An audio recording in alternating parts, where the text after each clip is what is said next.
on how to connect to God, how to connect to our soul, how to connect to our purpose. And that is not, as we learned previously, through very intense or very deep mindfulness and meditation that leads to the heart. Not all of us are capable of that. That's a long route, a difficult route, and we'll explain more about what that means, long. But now we're taking the short path. And to learn more today what that short path is. So yesterday we had 4 questions that we spoke about.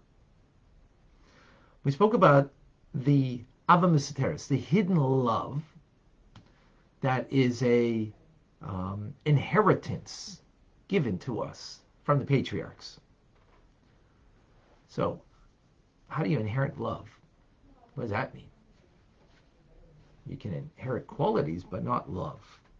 So how do we understand that? Furthermore, this love that we're talking about, what's its root source? Where does it come from? And thirdly, what's its character quality? You know, we know about a fiery, passionate love. We know about a soul that wants to expire in its source. We know about yearning. That's a form of love. What's the quality of this love? And, of course, the flip side of love has to be fear. Right? The two have to come together. How does it come together here? How do we understand that? Okay. So, the explanation is as follows. We begin, at least, with a brief understanding today of part of this. Some of the, well, actually just one, two. So it says about the patriarchs. What was so great about them? What was our forefathers, foremothers? They were, they began the Jewish people. Well, what was so great about them is that they were a chariot to the Almighty. Now, what does it mean, a chariot? That's a metaphor. Chariot is ridden by its rider. A chariot has no will of its own.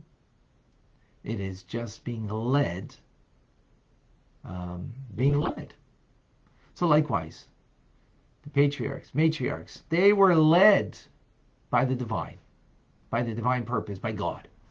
They had no whim desire of their own.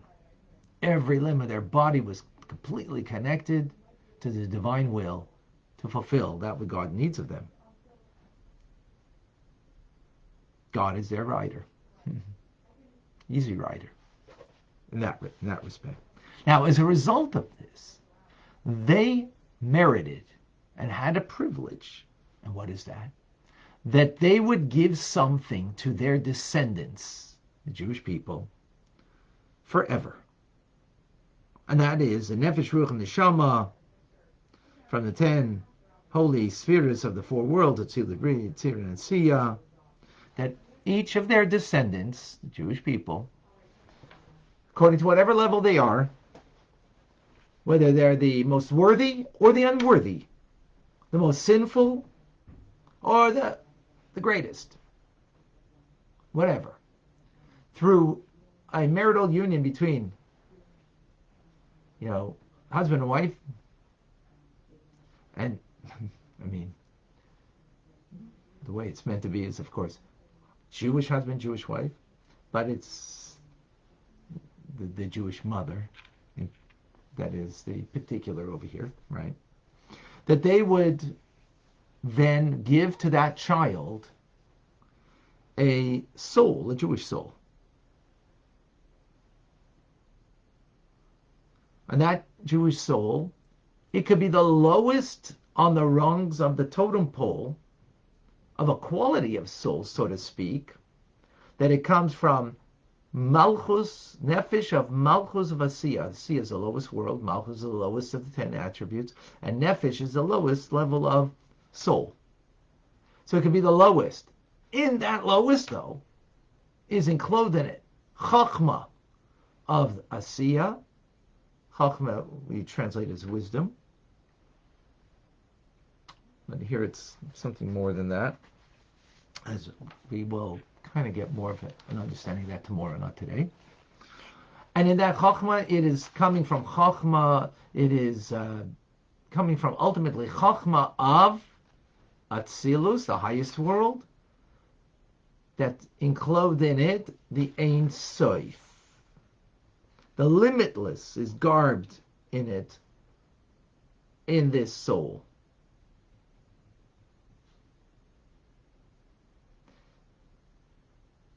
So this is what defines the Jew, is Chochma of the soul, and Chochma is the first of the divine attributes. It is, as we will learn more tomorrow, how this works, the vehicle or the vessel to contain Ein Sof, the Or Ein Sof, the light that is without limit, infinite light of the divine, of God. That is the revelation of Atmos Mus, of the essence of God himself. So no matter how high or how low that the soul might be,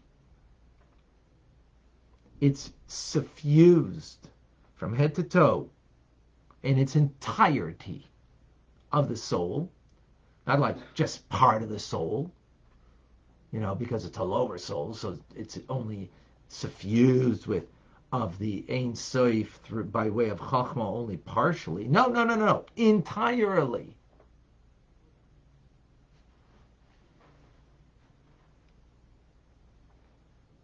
Has, again, the Ein Sof, the Or Ein Sof, a part of God in them by way of Chochma.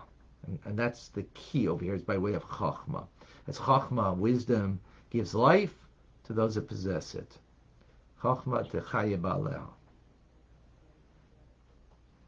This is what defines. Now, we're giving a definition over here without explaining it. Tomorrow's class will explain it. Tomorrow's class will give an understanding of, not just an explanation, but what is the ramifications of this. Right? Now, it's not going to compare it to a non-Jewish soul, not here, but perhaps we'll get some kind of understanding from it. We will tomorrow, by way of inference at least, the distinction, right? It's a very unique and lofty thing.